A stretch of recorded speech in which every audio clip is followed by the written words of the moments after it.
Hello, I'm Paul Carlin with Film Independent, and welcome to Coffee Talks. Those of you who don't know us, Film Independent is the non-profit arts organization that produces the Film Independent Spirit Awards and many year-round screenings, conversations, workshops, and filmmaker labs. You can find out more at filmindependent.org. So today we're joined by two great directors from across the pond. First up, he's the filmmaker bold enough to cast a movie star like Michael Fassbender, and then having covered his face the entirety of the film. That, of course, was Frank. His other credits include Room, for which he was Oscar nominated for Best Director, A Little Stranger, and most recently, he directed the first 6 episodes of Normal People, which is playing on Hulu. The great Lenny Abrahamson is with us. Hey, Lenny. Thanks, Paul. Very well. Nice to be here. You are in Ireland right now? Yeah, I'm in Dublin. It is sort of 7 o'clock in the evening, and it's actually not raining, which is unusual. But yeah, ringing in from Dublin. It's great to have you with us. And also joining us is someone that Lenny really wanted to talk to. We really wanted to have on the Coffee Talks. She's the director of Belle, a United Kingdom and Where Hands Touch, all quite topical movies to add to a viewing playlist in these current times, even though we did book her before all this happened. Most recently, she's directed episodes of The Handmaid's Tale and Mrs. America, both on Hulu. Great Amma Asante is with us. Welcome, Amma. Hey, how are you both? How are you Very doing? well. Yeah, I'm good. Well, as good as can be in these interesting times. I'm doing fine. Talking to you from a very sunny Denmark, just an hour later from where Lenny is. So it's about 8 o'clock here. Well, we appreciate you staying up late for this. We call these coffee talks. We tell people to grab their morning coffee and tune in because it's 11 a.m. here in LA. So I hope if you're having coffee, it's decaffeinated or it's not going to affect you. But so the way these work, I'm going to step off stage and let the two of you chat and talk all sort of directory stuff, talk shop for about half an hour, and I'll come back with some questions from the audience. Those of you tuning in can use the Q&A button at the bottom of the screen here and submit your questions during the conversation or at the end when we go to Q&A. But for now, I'll let you take it away. Thank you. Thanks, Paul. Hi, Lenny. Hello, Amma. This feels like such a treat for me because directors never really get a chance to talk to each other. We never get a chance to explore how the other one does stuff, and so this feels like a real opportunity, certainly for me, and a real treat. So I'm happy to be here with you, Lenny. Me too. I feel the same. I mean, yeah, I'm always fascinated whenever I'm working with, say, a new DOP. I'm always asking them about other jobs they've done and Me too. trying to work out how people do things, because it's true, you develop your own ways of working, and it's really hard to know whether they overlap with or they're completely discontinuous with other people's ways of working. For sure. I mean, when I first started out, I had this dream that whenever I had some time off, if I had a friend or a colleague that was shooting anything, I was going to just try and gate crash for a couple of days or a few hours or so, but it's just never really worked out. So it's really interesting. I have to say I've been catching up on my TV in lockdown, and I managed to start Normal People, which I'm kind of in the middle of now. It's so great. Thank you so much, Amma. I really appreciate it. So good. It really is so good, and it's I love. It's so easy, isn't it, when you're a director yourself and you're watching work it's so easy to get caught up in the analysis of it all, and it gets harder and harder to just kind of lose yourself. For sure. In work. And so when you have that true opportunity to just kind of forget who you are and forget what you do because you're so wrapped up in the worlds and the lives and the words and the feelings and the thoughts of characters and other people's characters, that's just it just feels so fresh. So I wanted to talk to you about that, because that's Sure. your most recent piece of work for me. Absolutely. And I heard Paul say that you did all 6 episodes. Did you do all 6? Well, so now there are 12 altogether, so you've got a big chunk still to go. Oh, I okay. did, Yeah, so that's I good. did 6, and then Hetty MacDonald, who's a great Yeah, that's what I director, thought. you Yeah. know, of Howard's End and lots of Yeah. other really good stuff. She did the second 6. I was an exec producer on it as well because I was with it from the very, very beginning. Went Yes. to the Yes. BBC with it with Ed Guiney from Element Pictures. But it was really important that we thought that we would split it into 2 because we wanted to be able to, I think, bring a director, like offer something to a director of substance that was Yeah. like, you know, a very dignified split. I'll do the first half. Would you like to do the second half? It's so That's that, you know, lovely. and I think that worked out really well because Hetty brought her own, and the novel itself and the story as it was broken into the episodes did shift tonally a little bit halfway through. Right. So Right. it made sense to have, you know, it could handle a difference in sensibility in the second block. But yeah, so 6 episodes is a lot. It's 6 half hours, but it's still very substantial. It's a chunk, right? It's a It chunk. really is.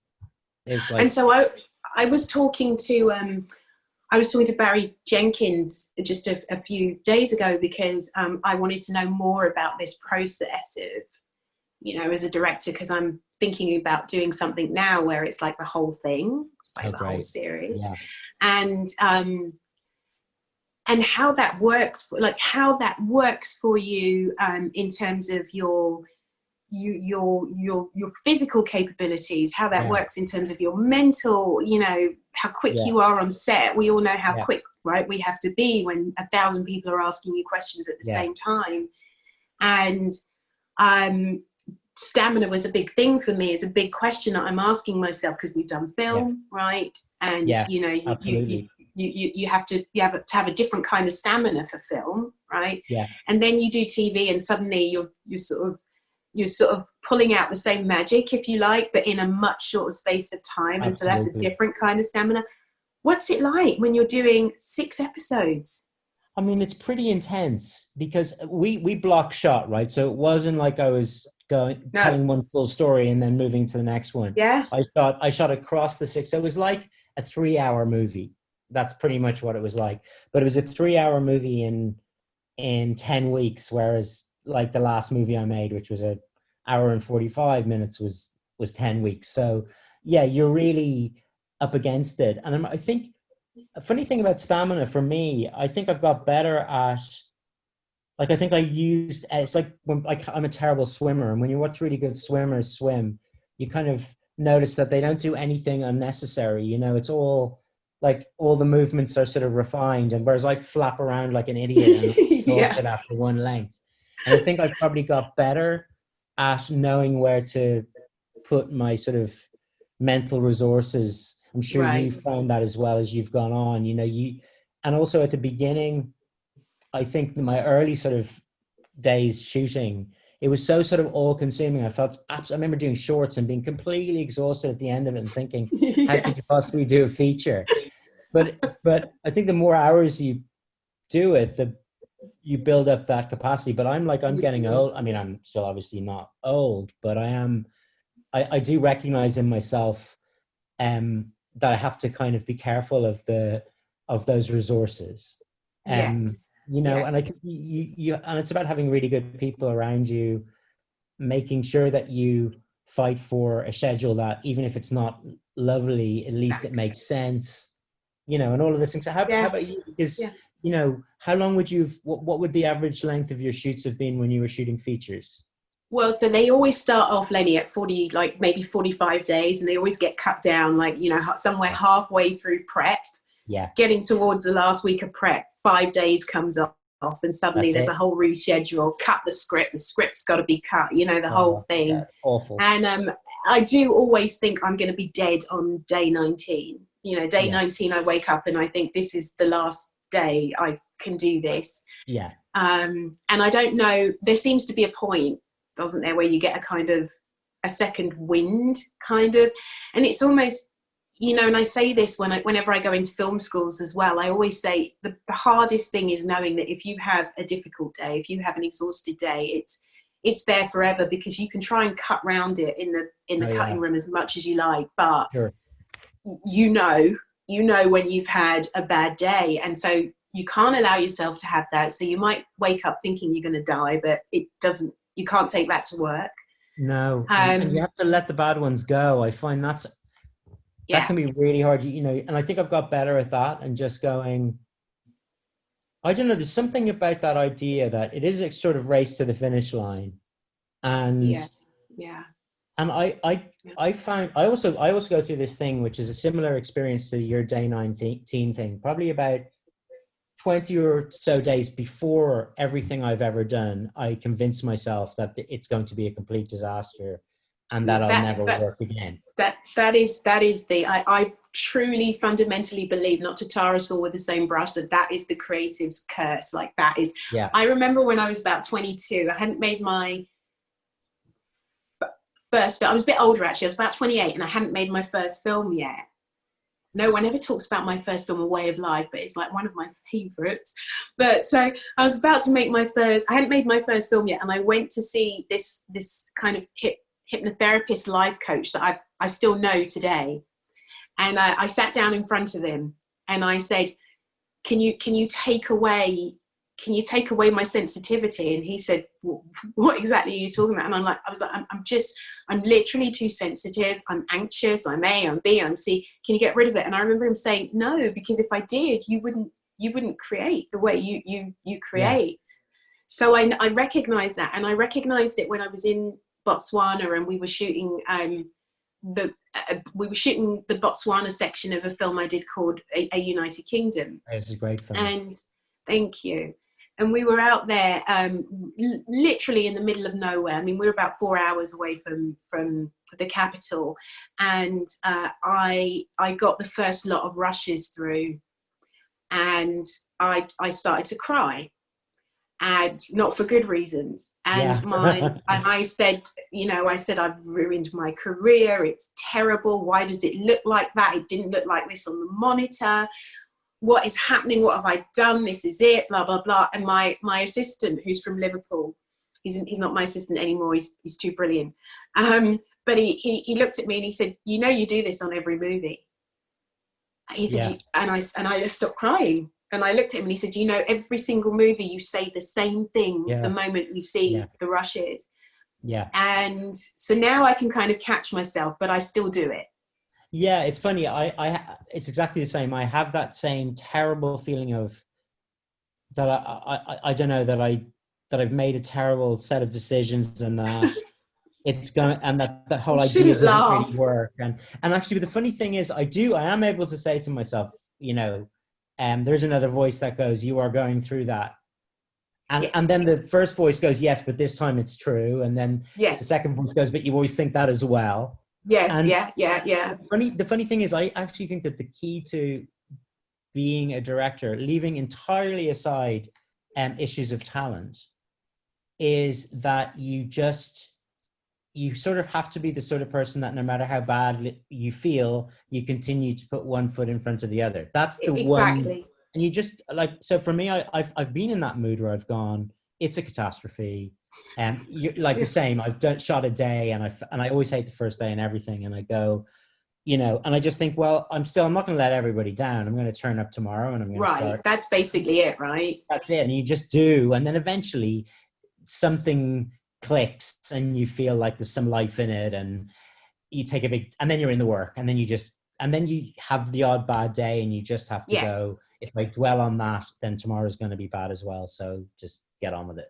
I think it's so important that other directors, regardless of whether they're experienced or whether they're coming up in the industry, they're emerging. I think it's so important for other directors to hear this. Because I know early on, when I first started writing scripts, I always used to think I was going to die before, literally die, in the real sense, die before I would get to the end. And it was a sort of it was a sort of very firm reality for me. You won't finish this, because you'll be dead before the end. And then it got to the point where I could sort of try and laugh at myself. But I think these kind of, I don't even know what to call them, neuroses maybe. Yes, for sure. I think are so common, but it's so easily, as with most neuroses and most anxieties, you end up thinking that you're the only one. And I think there's something that's really, there's something there's something really reassuring about understanding that you're in a collective and it's actually quite normal. It's normal. And actually the other thing I think that's particularly odd about the director's job is the one thing you really can't do is like burden everybody around you, particularly when shooting, with that anxiety. No. Because it's just, it just undermines, I mean, you can, like, you don't have to be like some kind of superhero and know the answer to everything. You can say, this isn't working, I don't know why, let's take a look at it. You can go, you know what would be better, why don't we do this? And actually people will take a turn with you, and they will, and in fact they'll get excited if the new idea is better. But what you can't do is go, oh, you know, this is terrible. Well, because it's like seeing your mum cry for the first time, or your dad cry for the first time. You can't do that at that point. It's that, and that's kind of, that sort of ties in for me with the aspect of stamina and like how it's paced out, you know, in the different formats that we shoot, because part of that stamina is about making sure that you are sort of at the front of the engine. That, you know, being at the front of the engine means nothing if you haven't got an engine. You know that it takes your whole team to make this thing work, but somehow you are at the forefront of that, and you have to, you know, if they don't feel that it's worthwhile via you, you feel the difference, and you kind of know the difference. I wanted to ask you about your choices, because I'm always really interested in your choices and how I can only imagine that you are bombarded, and I know just from my own point of view, you know, what's been happening through this lockdown is I've just never seen so many scripts in my whole life, more than anything, because everybody knows you're at home. So they're sending them to you. And I get asked a lot about, you know, what is it that makes the difference between, you know, what I will move forward with in some way, even if it never gets made, but try and get it made, versus what I want. And whether it's a book that you're adapting or, and I've always said that for me, it's not about something being perfect. It's about something moving me. Yeah, absolutely. I mean, and it's also not about something being finished. I'm never that interested in something if it feels complete.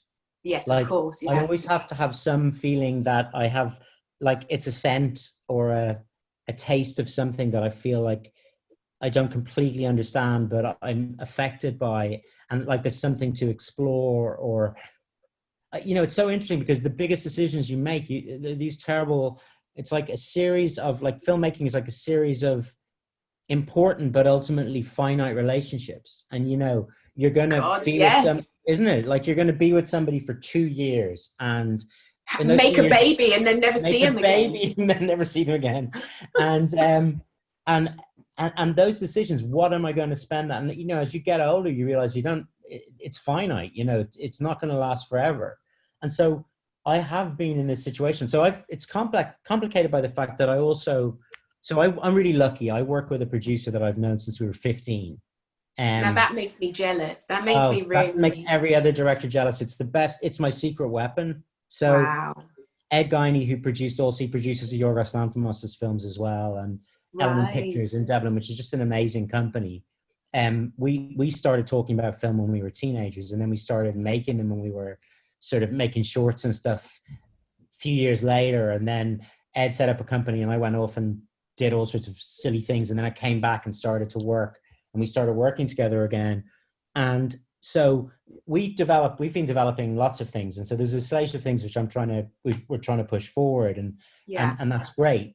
But I also write some of the projects that we're developing. I'm writing on, but there's a bunch of things that I need to sit down and really write. And building time in for that is hard, because if you're lucky enough that people are throwing things at you, like, given that writing is the hardest thing you'll ever do, it's always easier to say yes to something than it is to say, do you know what, I'll just keep sitting here and ripping my guts out and feeling like death. Exactly. But what happens to me is that just things come along and I can't shake them off. And it's always they get under the skin, right? So they leave a residue. can't bear the idea of somebody else doing it. That's like, yes, it's that feeling. yes, absolutely. Yeah, I know that. I know that feeling completely, and it's I know what you're saying as well about sort of not choosing the road less traveled, using taking the easiest road sometimes and saying, yeah, I'll do that. I mean, there's one particular project, the last one I made, that took 12 years for me to get off the ground. I was making all this other stuff in between, and took 12 years, which is amazing. But I did it, and I'd written it, and for me, that's the thing. The other thing I'm looking for, whether it's an idea that I come up with myself or somebody else's, is how long can I have a relationship with this for? Mm-hmm. Like, if I've got to fight to the very death for this thing, am I prepared to do that? Yeah. And in many ways, if I'm not. And the other thing, in terms of if it's somebody else's work, is I'm trying really hard to pick stuff that I know I could kill it directing, or I feel like that, 2 years before I shoot it, and then I feel like I'm going to die when I'm about to shoot it. At some point you have to feel that way. Right. But at the same time, it's something that I would never have thought of writing myself. Yes. So it's like, it's like they bring something to it that I never could in some way. Even if I could do a rewrite, we all know that it's easier to build on work, right, than it is to create. I love doing rewrites. It's the nicest feeling of not having the responsibility for that first draft and just taking it away. I was going to ask you, I think there's one of the dangers of getting more established and having some success, I think, is that if things become too easy, in other words, like if you don't have to fight to the death for something, the great thing about having to is that it really, like you say, it forces you to interrogate whether you really deeply want it. Yes. It also forces you to make it amazing, because you're trying to persuade people who are... Well, you've got a lot to prove. Yeah. And if people... I found it, like, I worry if people said... That's why I like the fact that I work with people who I know very well. But the danger of people saying, no, they think it's great because they want to please you, or they want it to be made. I worry about... I don't worry, but I feel it's important to maintain a sort of internal discipline that doesn't let you off the hook, even if everybody seems to think it's okay. Yeah, and you'll, tell me if I'm wrong. Forgive me for saying this if I'm wrong, but I feel like you are not picking those easy projects. No. You're not picking projects that make it easy. These projects can not be done well, and the reality of doing them well takes skill and care and time and tenacity and all of those things. And so these are not I don't want to name a particular kind of film, but you know what I mean. These are not easy films or shows to make. I mean, if I thought something was director proof, to use that terrible expression, yes. Yeah, I wouldn't want to. I've never heard that before. I've heard producers say it when they didn't think any directors were listening. Or about something where you go like it could be great, but it's very tricky and the balance is difficult. And so even doing Frank was obviously a massive sort of risk because it could have been such a disaster. Room is very difficult to do for all sorts of reasons. And that's part of the attraction, I think. And probably, you're saying nobody talks about your first film, even though it's one of your favorites. Nobody talks about The Little Stranger, which is probably as of now, my favorite, even though, but it was a really tricky film because it's not a horror, but it sort of looks like one. And it's true. I think that's maybe a way of, I don't know how exciting would it be to make something if you didn't think it was really challenging. I mean, can you imagine that? Well, do you ever have this feeling that everybody else is in on a secret or at a party and you're not there, and there's something that you don't know? So there is a part of me that sort of thinks, am I missing something? Is there something that I would learn or understand, or something that would click into place if I just kind of went for the obvious, easier, because it's always tough, but easier option. So I have, once in a while, more than once in a while, the script will come in and I'll say, maybe I should just do this. But the reality is that I sort of count my life in projects. And when I think of where I'll sort of be in life after I finish that project, I just have to ask myself if I think it's worth it. Can I justify it to myself? And so far, I haven't really been able to. And I think what I have done, but I've tried to choose really carefully, and it's different to what we were talking about, but it sort of has an element of safety around it, is to delve into some American TV. Yeah. And that is already set up, and and see, and so it's a different process to the process that I've been used to with my own projects or projects I create. But I did it with Handmaid's Tale, and I also don't think Handmaid's Tale is easy. No. The first thing they say, Bruce will say to you when you get there is, I want you to treat your 2 episodes like a film. Yeah. And these are yours, and this is how I want you to approach it. And so that doesn't mean to say that it doesn't have to fit into a context, and that you haven't got characters whose stories started before you came along and will go on. But there is but they're tricky, And Mrs. America, which is something that I just came off. It's not been on in the UK yet, but it is on in the US at the moment on Hulu. Boy, that was a big cast. Yeah, that is a big cast, and for a number of reasons, it was it's tricky, and so I've tried to continue to sort of always exercise new muscles, and I think that's kind of what you were talking about in a way when you said you were getting used to the stamina side of it. It's because you've been exercising those muscles, But also, what you're saying is really, like, I think that doing episodic TV, and it comes in different shapes, but picking like really, really high-end shows that you're talking about, and going in there and working within that structure, given the freedom that you also have.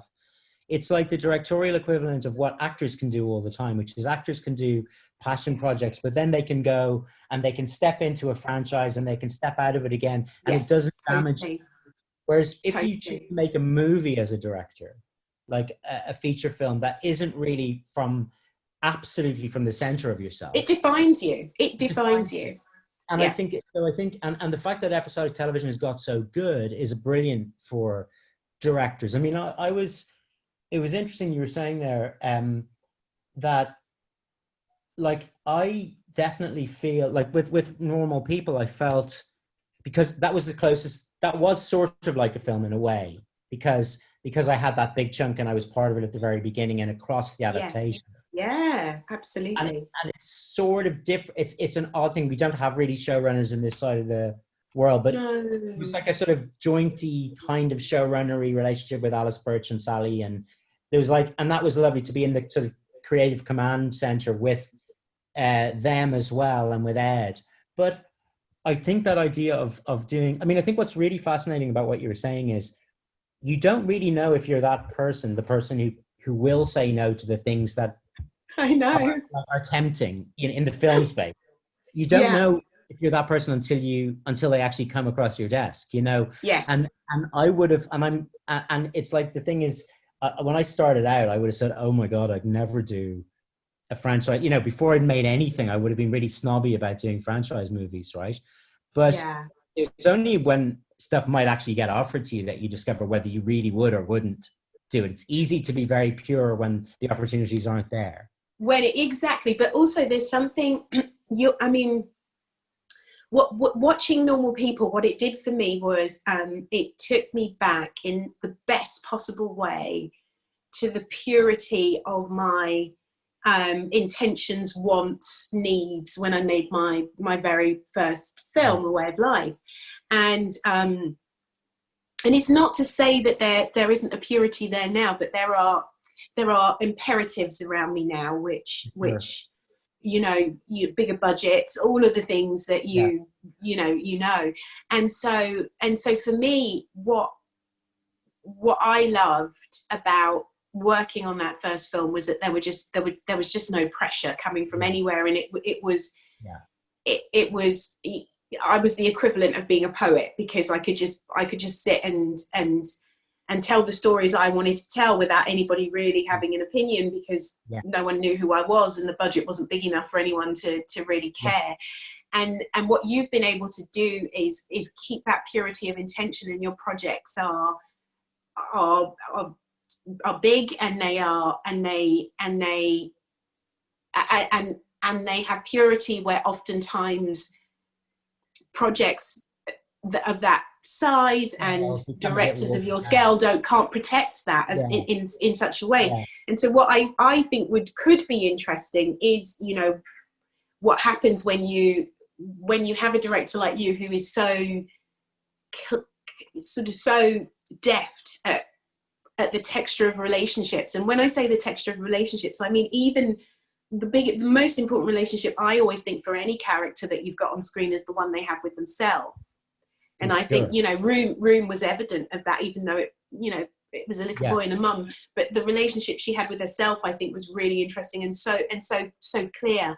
And what happens if you are allowed to bring that to a franchise, and bring those sensibilities to the relationships. I mean, that is the temptation, and people have succeeded. You know, there are people like Taiki Watiki and done things and actually, like Black Panther is a good example of somebody owning an adaptation, 100%. owning a big movie like that. 100%. And that becomes tempting. It does become tempting, and the question is, you never know what's going to happen, because I think, first for me, do I care enough about that world to really bring?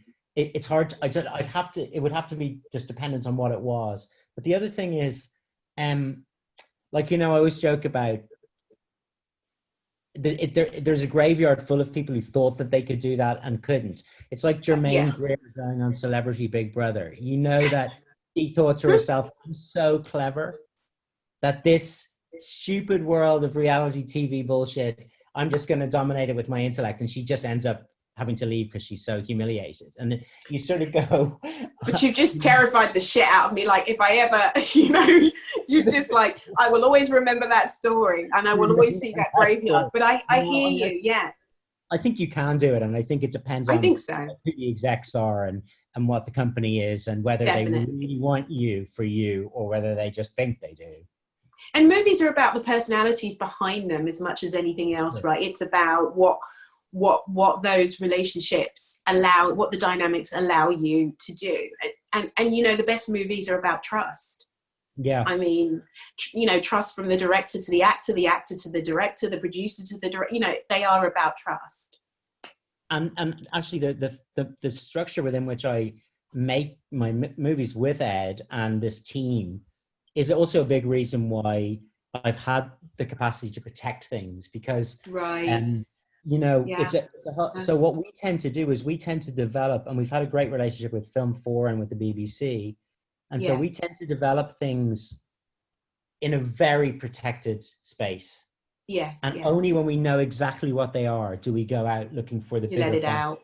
Yeah. And then you say, this is the thing we're doing. Do you want to be part of this thing that we're doing? Yeah. And that's kind of how we've done my films, for the most part, in the sense that we've made the films and then we've sold them. Yeah, great. You know, during the edit, and because then they are what they are, and it's kind of you're either in or you're out. Yeah. Hello, Paul. Hello. Hi, Amma. Hey, Lenny. I'm back. I feel I could leave you chatting for another hour or so. If so much to talk about. Great. It's been really great. We have a lot of questions, so hopefully we can get through as many as possible. The first one, kind of like an easy one, but I would love to know the answer here. What are the films that influenced you both in becoming a director? Amma, you go first. Wow. I mean, I have so many. I mean, I was obsessed with Scorsese growing up. I was obsessed with actually all of the best Godfather movies, if you like, particularly the prequel, because I think I was sort of obsessed with the machinations within family, and how that was portrayed. But you know, a key film that really influenced me, and I didn't realize it was because she was a woman director as well, was Yentl, Barbra Streisand's movie. Wow. I was 13 when that was made, and a lump of kids were used from my school, and I wasn't able to be one of them for obvious reasons, and so I was obsessed with the film, wanted to see it when it came out, saw it, and you know, it's only recently that it struck me that, remember, Emma, that's a movie about a woman who has to pretend to be a man in order to get an education. And at 13, that would have had an influence on me, and I didn't realize it, I didn't recognize it, but I knew at the time that I was in awe of this person who had created to me, what was such an epic movie. It felt so epic. And she was a woman. So that there are so many, like most kids, you know, I was raised on a very hefty diet of Westerns, and they had an impact on me as well. You know, I was, you know, movies influence you in a sense when you're growing up. They show you what you want to make and what you don't want to make as well. But I would say a movie like Judi Dash's Daughters of the Dust was a kind of very big influence behind Belle. It was, you know, it was a period movie. It was populated with Black women. It was something I'd not ever seen on the screen before. I was relatively old when I first saw that movie, but I wasn't a director yet.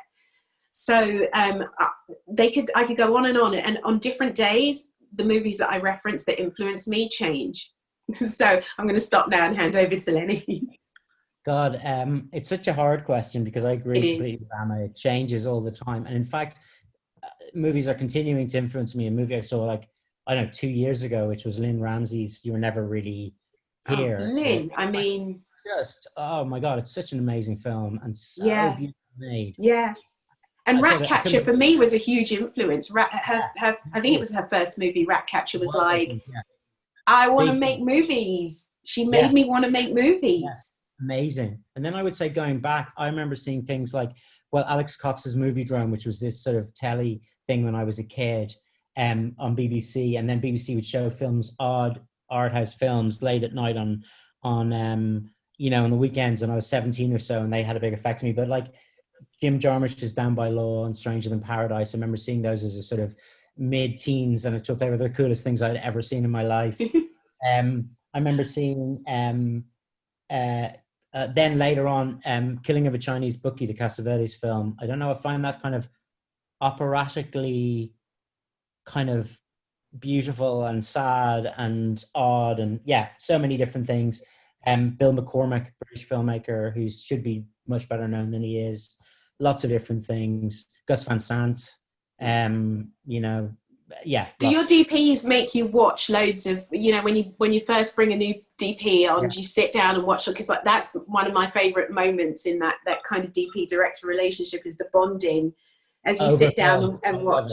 Yeah, and I'm, you know, my DP on Mrs. America got me to sit down and watch In the Mood for Love, and believe it or not, I'd never seen it before. Amazing. And just visually, I mean, it will stay with me forever, because it's such a feast, you know. Unbelievable. Yeah, I just worked with the DP I worked with on Normal People. It was called Susie Lavelle, who is just amazing. And yeah, we watched all sorts of stuff from contemporary British cinema, like brilliant thing called Witness, about Jehovah's Witness mother and daughter. I think it might be a first film or second film, but I got something from that. And yeah, I love that process of digging out images and photos and watching films with the DP. I often watch The Ice Storm with the DP, because I love the restraint and sort of odd melancholy of that film. It's another, Wow. Do you find yourselves kind of stealing little bits from films, like whether it's just the way a shot is framed? I have no idea what you're talking about, Paul. What? I have no idea what you're talking about. I call it paying homage myself. Yeah, occasionally. Picasso that says the great artists steal. Yes. Only from the best, as they say. Yeah, I'm with Lenny on that one. Not a clue what you're on about. Susan had a question like, what is block shooting? So, well, say for example, on a lot, like if you shoot a movie, you shoot across the whole story usually, unless you're lucky enough to be able to shoot chronologically, and that almost never happens. So you would shoot, you go to a location and you shoot all the scenes from that location for the movie. You do that in each location and you eventually put things together. So you're all the time moving around the story. On episodic TV in the States, quite often each episode is shot in a sort of little capsule, if you know what I mean. Director will do the beginning, middle, and end of that episode. By block shooting, I meant that I shot all 6 of the first episodes of Normal People as if it was one film. So on day 1, I could have been shooting a bit of episode 5. And then in the afternoon of day 1, I could have been shooting a bit of episode 2. It's by location, right? So you shoot everything in that location from episodes 1 to whatever, everything in the living room, everything in that house, everything in that cafe that ever happens across the whole series might get shot right there. And there's nothing worse than, when sets are built and you shoot that way and then they strike the set, they get rid of the set because now you've shot everything you're supposed to have shot in that one location. And then you suddenly realize, actually, you're missing something, but the set's gone. There's nothing you can do. You didn't get that reverse or something. Yeah. Exactly. Jet, I think Jet's a fan. He says, "Oh my God, you're adorable together." But his question, or her question, how do you mentally / artistically shift your creative thinking from a feature to episodic work? You have touched on this a little bit. Yeah, that's a good question. And I would add to that, it's like, especially for you, Amma, when you're coming into something like Handmaid's Tale, where the director or the showrunner is saying, make it your own and treat it like your own film. But when you're working with a team there that knows everything about the material and the character, they know more than you do. Way more. Where it's normally the reverse, where you've done all that prep and you know exactly what you want. Here's people who have a head start. So how do you work? And I mean, even within that context, you still have that showrunner director relationship where they are king or queen and they know everything about the characters and why they created them that way and what characters would do and wouldn't do. I mean, first of all, I think respect is the name of the game. When you go into somebody else's, you go and play in somebody else's sandpit in that way. But I think it has to be a two-way process. So you have to believe and trust that they've brought you on board for what you can bring to it. But you also have to, I constantly would put myself in Bruce's shoes and think, well, if I brought somebody on board to come and help me direct one of my movies that I'd spent many years putting together, I would hope that they would trust and believe in my knowledge of the characters. So what I did was for Handmaid's Tale, as an example, I went in with all the respect in the world, and when I wanted to challenge or question or push things in a different way, I would pitch it like I was pitching to a studio. Or so if I had thoughts and ideas to do something slightly different with the characters, I would talk to the showrunners, and I would talk to Lizzie Moss, for instance, about her character, and you build trust, and you can't be afraid. You have to say what you're thinking or what you're feeling and why you're thinking and you're feeling it. You kind of have to not be hurt if it gets kicked back, and you have to learn the balance of being tenacious about pushing your ideas without becoming a nuisance and a pest. And I think you find the balance. You recognize that you are playing in a different sandpit to your own, and you're going to go back to your own sandpit one day. So you free yourself from the constraints, actually, in a way, and you say, this is great. I get to be creative without having to worry about all of the other stuff that is normally a burden for me. So I don't know about you, Lenny. Yeah, I agree with what you say. I mean, it all depends. I think it's always about just being kind of open and sort of decent and respectful, and at the same time truthful. But that actually applies whatever it is you're doing. So like a situation where you're working with a team of people that have already built something, walking in as if they hadn't would be just ridiculous. But at the same time, you can go, do you know, I was thinking about this, and maybe it might be fun to try this. And then and if you say that with openness, in a spirit of like sharing something, then it's not threatening, and you find that people will, unless they're very insecure, will often go, wow, that's great, let's try that. And then if it's your own thing, it's just that you're being asked, you are being given that space, so it's natural to move into it in the sort of full spectrum of the thing. Like I don't feel, I think Normal People's very specific thing, because it was something which we developed and started, and so it was like a movie but episodic, and in that case I think there's no real difference. And perhaps the biggest change that's happened in our industry in the last 15 years is that it's possible to make television that doesn't have to kind of compromise by being that bit broader than features. I mean, if you think about the days when, like, I don't know, when there was like BBC One and BBC Two and ITV in Britain, like they're big pipelines and they have to please a lot of people. But if you're making stuff for, if you're making Handmaids for Hulu or Normal People for Hulu or whatever, they really they want things to be specific and their own thing, which is amazing. Which is great. And my big saying, which is kind of stuck to my computer screen, is you cannot please all of the people all of the time, and you do not need to. Yes, for sure. You do not need to, and it's for me, it's a surefire way to try and kill the work. So it's I think you're right that the complexity and the nuances that you are allowed to achieve by working to more niche audiences is a great thing, and it's a switch that you have to think about in the beginning, but because television is so brave now, it's made it easier.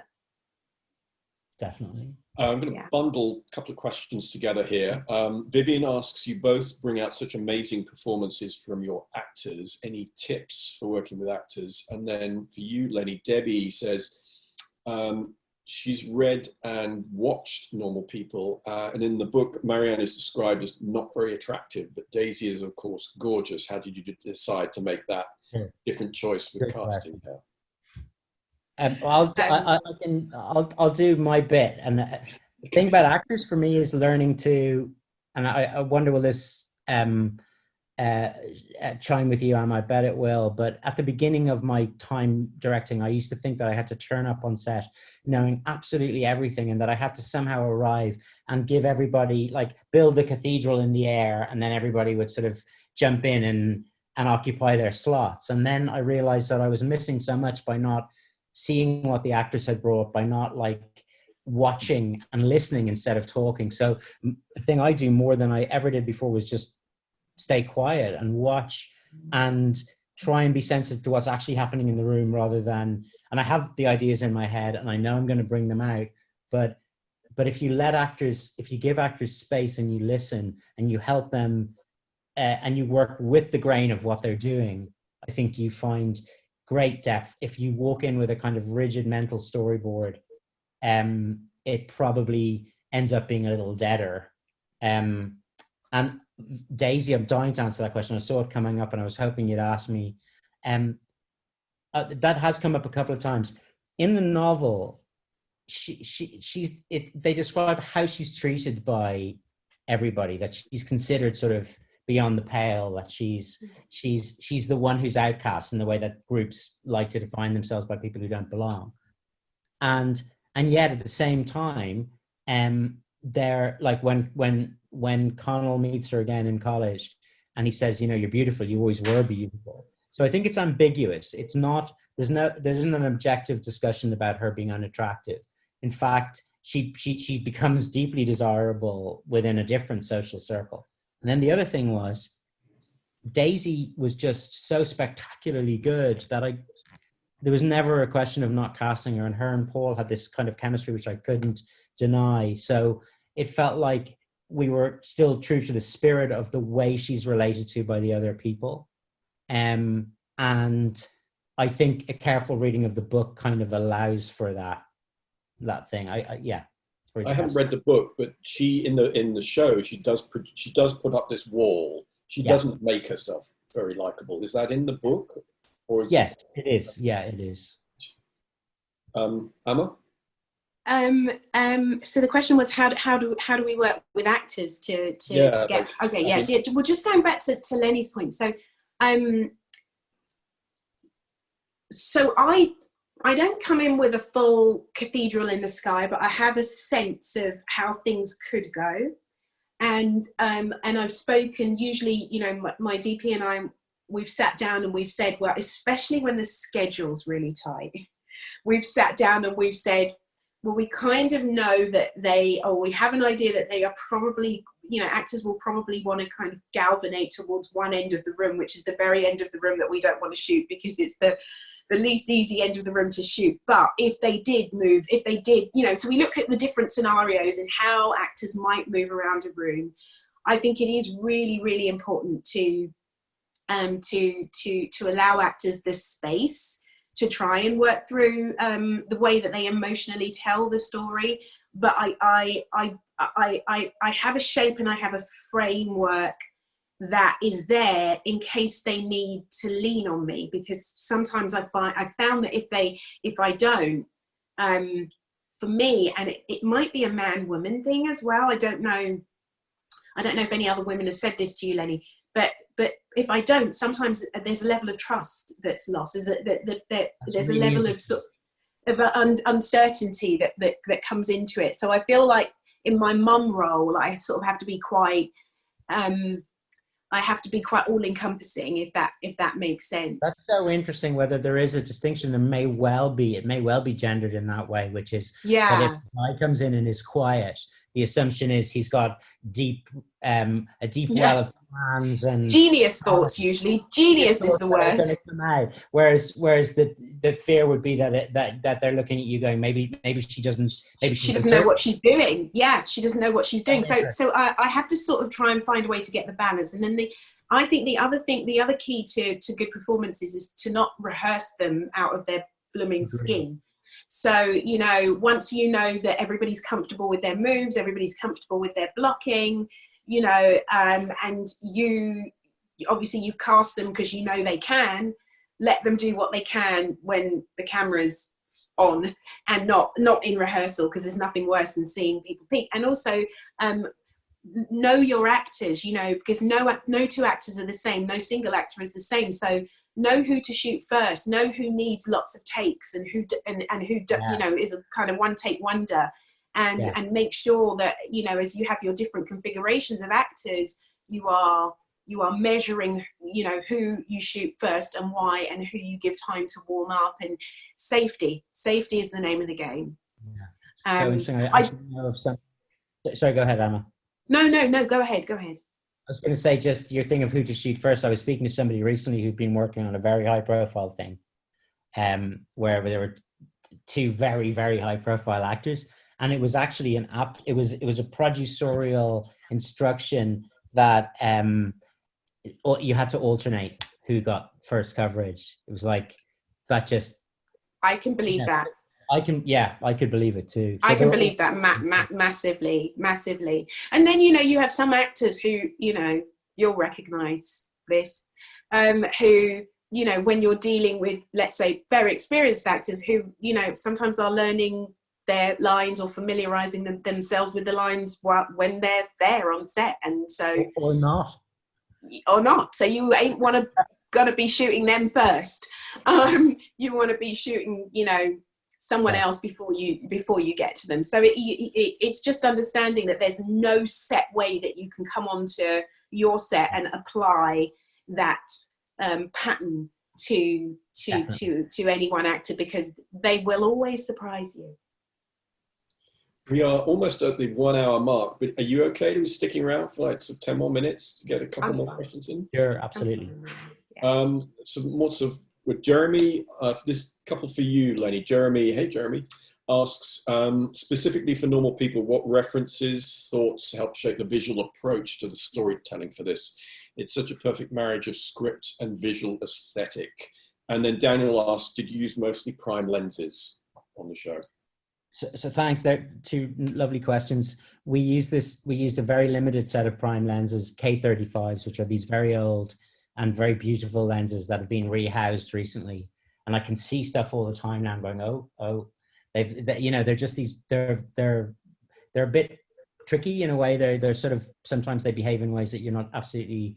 They're not rock solid in that way, but they're just beautiful, and they give a very natural texture to things. So yeah, and I shot I would say most of it on this 55mm lens, and there's like a 35, 55 and a 60 or something like that, and we were in that range a lot, and then occasionally popped out of it. So very limited set.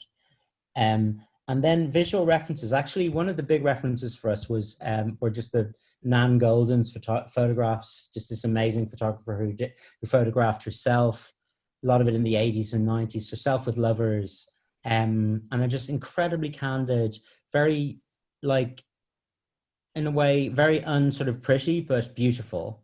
And she was a reference because just the way the bodies seemed so kind of present and moving, just these naked forms, and we wanted to be able to sort of bring that to it. And then the rest, I mean, for me, the whole thing about Normal People was just to create a sense of encounter with the characters. Like, so everything else was subordinate to that feeling of being present with them and trying to work in ways that would create that feeling of intimacy and of real action unfolding, rather than kind of pre-digested story beats being presented. And in a way, the aesthetic, like the purely aesthetic, that is part of the aesthetic, but the, you know, the visual stuff, the bit that, you know, which artists are you referencing, that was kind of secondary. But in a funny way, by getting that intimacy there, the images become beautiful, I think, you know, without sort of slavishly following a series of references. I hope that's helpful.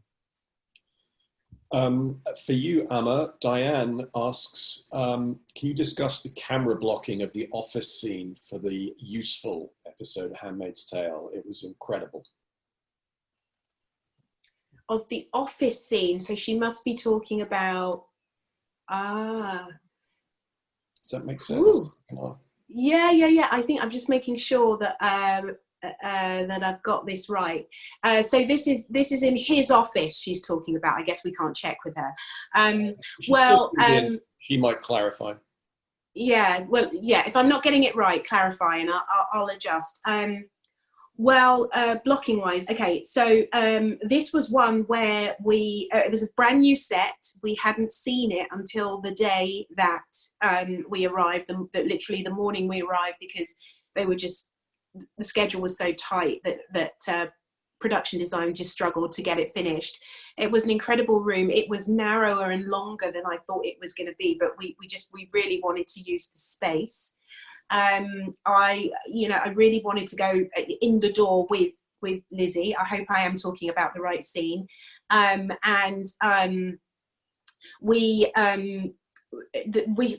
of the walls were a bit more reflective than we thought that they would be. So there were some areas that we had to avoid, as I can remember as well.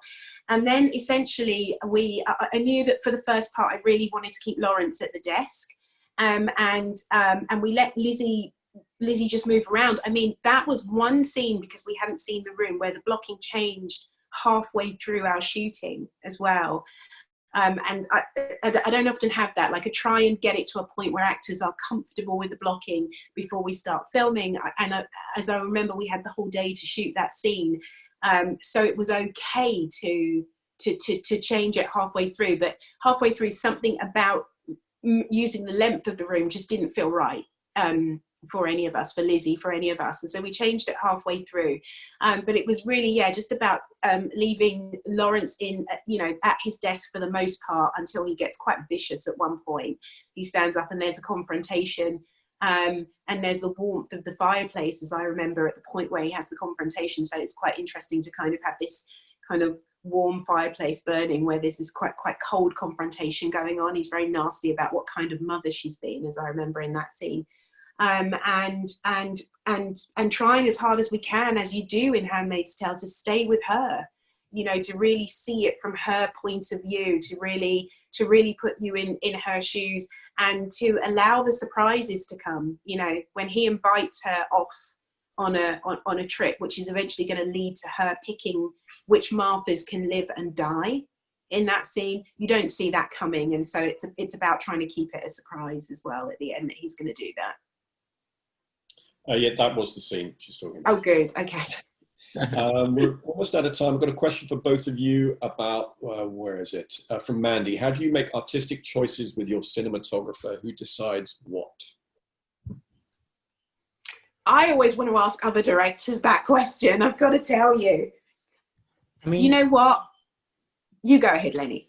Well, I mean, I think ultimately I have to decide, because you're telling the story and that's camera position and actors movement ultimately. Yeah. You know, they're the two things that you're controlling, like what the actor's doing and where you are with the camera.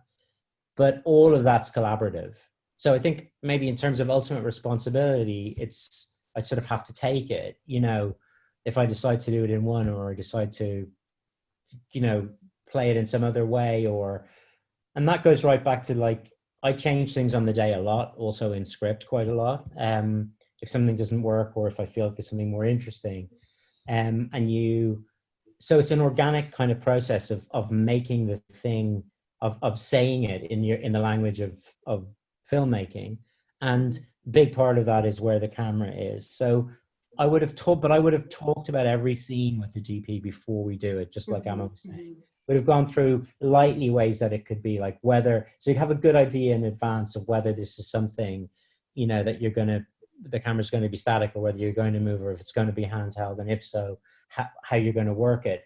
But on the day, what will happen is we'll block and start to block. And as the block starts to make sense, I move around with the DP and we whisper to each other and we say, that looks interesting, that looks interesting. Yeah. What about that? Yeah. And so it's really collaborative, and it's hard to say where one person ends and the other begins. But ultimately, I have to sort of take ownership of that as serving my picture of the thing. To answer the question, I do think sometimes people think that the director talks to the actors and the director of photography decides how it's filmed. But that wouldn't be directing. That would be splitting the job into two, I think. I don't know how you feel about it, Amma. I agree with you. I feel like it's massively collaborative, and I think the hardest thing, and I think I've been very lucky, the hardest thing for me, not starting in TV, not doing any shorts, going straight into my own films, always having, you know, being the person who made the choice about the DP, was working on the one project I've worked on where I didn't pick the DP. Now, it would have been two projects. It would have been Handmaid's Tale as well, except that Zoe White, I had already chosen her to work with on a project previously that didn't go ahead. And so when I was teamed with her, I was like, oh, thank the DP gods for this. So wonderful Pepe, who shot Mrs. America for me, was the first time we ever met was on the first day when we both arrived in Canada, and it was terrifying for both of us. And our saving grace was that we had something like, 9 weeks of prep, so we could really, really get to know each other, and that, he's a wonderful soul. But the getting to know each other part, the really, watching the movies, talking about shots that I like, him getting to understand what my style is, why I'm choosing things the way that I'm choosing, because I think, you can't, DPs are not stupid, and you have to have conversations about your choices and your wants and your needs. And for me, the DP relationship is taken over by the editor once you finish. And so for me, the DP is the person really that I creatively back and forth with.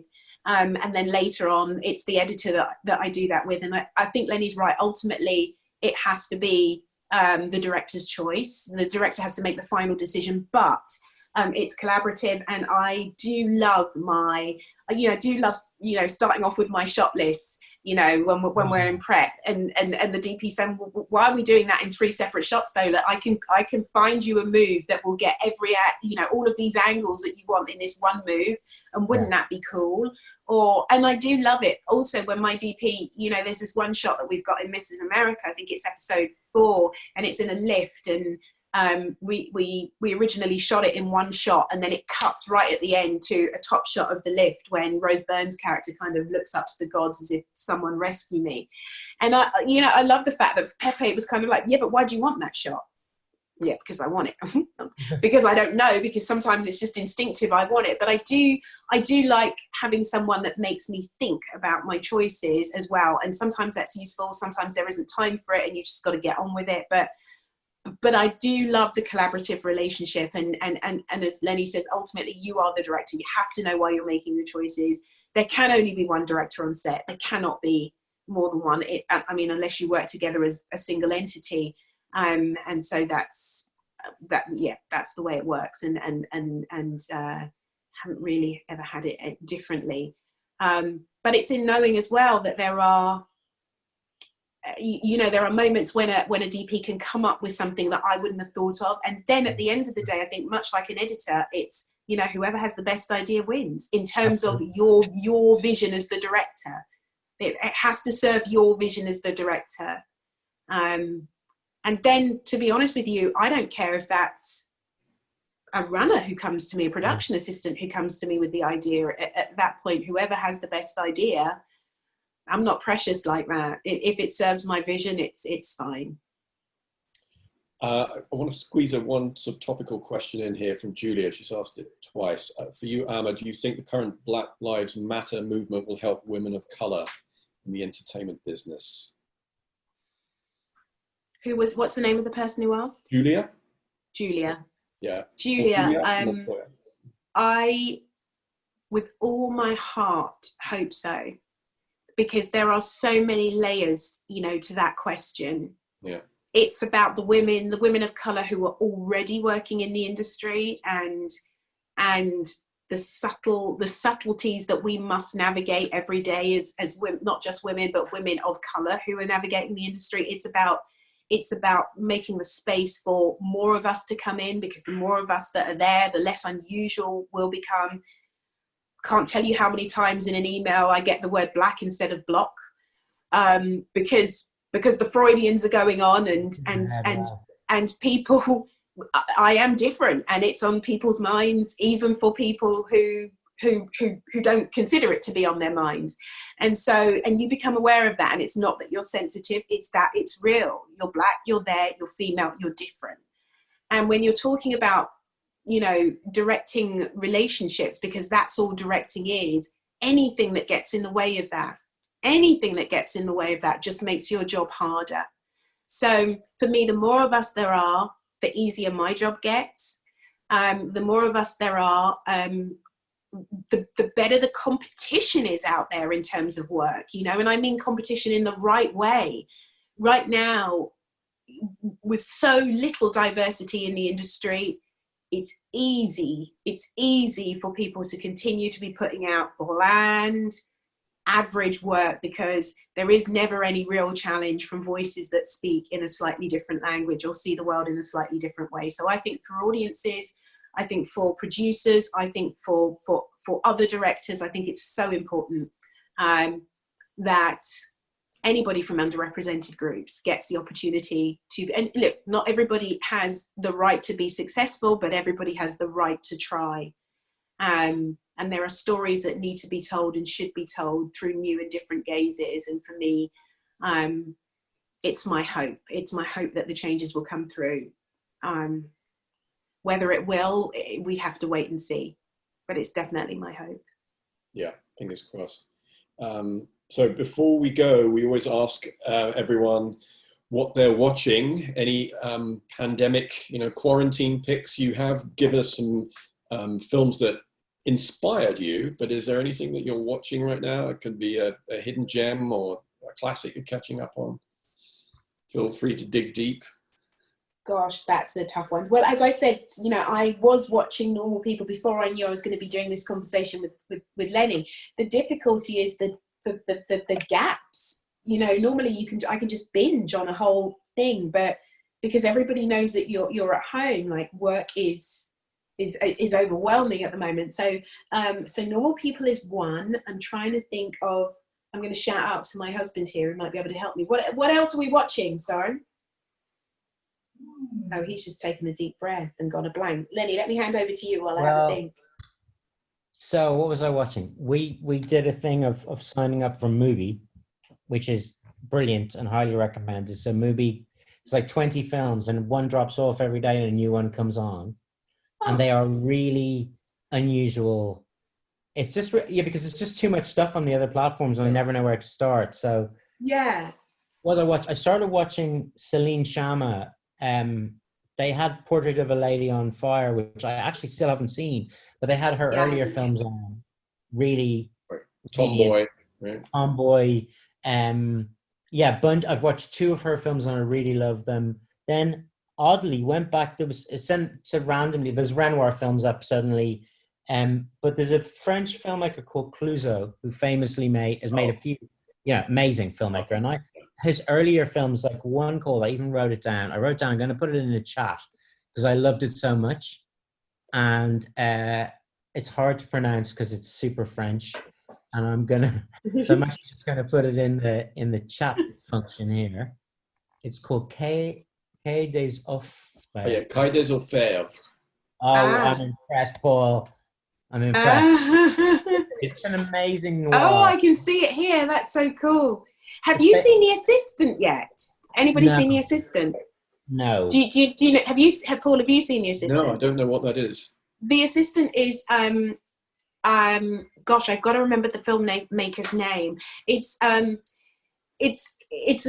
young woman who's an assistant of a Harvey Weinstein type mogul executive, and it's a story of a short period in her life, a short time, I think it's like a day or something like that, and essentially it's about the culpability that we all have and that we all have in the workplace, basically, and what happens when I don't know if it's that she's slowly beginning to realize what she's a part of, or if she's always realized and today's the day she's going to do something about it. But you slowly start to feel the walls coming in on her. And it's really about the culture that kind of we've all sort of existed within for the last several years, and what it feels like to be a young assistant within the context of that environment. And I think it's a first movie, if I'm right. I think it's a first movie and it's absolutely brilliant. It really is. So that's definitely one that I would say watch. Great. Anything else from either of you? That's plenty to be getting along with, I think. Yeah, that's probably all I can think of. Quai des Orfèvres is the Paris equivalent of Scotland Yard. It's the address of the quarters in Paris. Yeah. But it's so beautiful, and the technique. It's made in the 40s, and the technique. Just as a director, I sat back and I went, "My God, that is so beautiful and so elegant, and just so much control and it's kind of moving, and it's not one of his famous ones, but he's really amazing. It's one of my favorite periods from any country's sort of catalogue of movies is pre-New Wave French movies, all the crime and cop movies and robbery films. 30 years or 20 years ago, I would have said I would have been all over the New Wave and less about this stuff, but looking back to those filmmakers, I think it's flipped for me now, probably. Well, this has been a coffee talk with Film Independent. You can find out more about us at filmindependent.org, but it just leaves me to thank our 2 guests today. Amma Asante, thank you, Amma. Thank you, Paul. Thank you, Lenny. And Lenny Abrahamson, thank you, Lenny, for doing this. Thanks, Paul. Thanks, Amma. I thoroughly enjoyed it. Oh, me too. It's been great to have you. I feel like we could go on for hours, but hopefully when you're in LA next, you'll join us in person for an event. We would love to have you visit us at Film Independent. Thank you. Thank you so much. Much appreciated. Thank you both. Stay safe. See you. Take care. Bye for now. Bye-bye.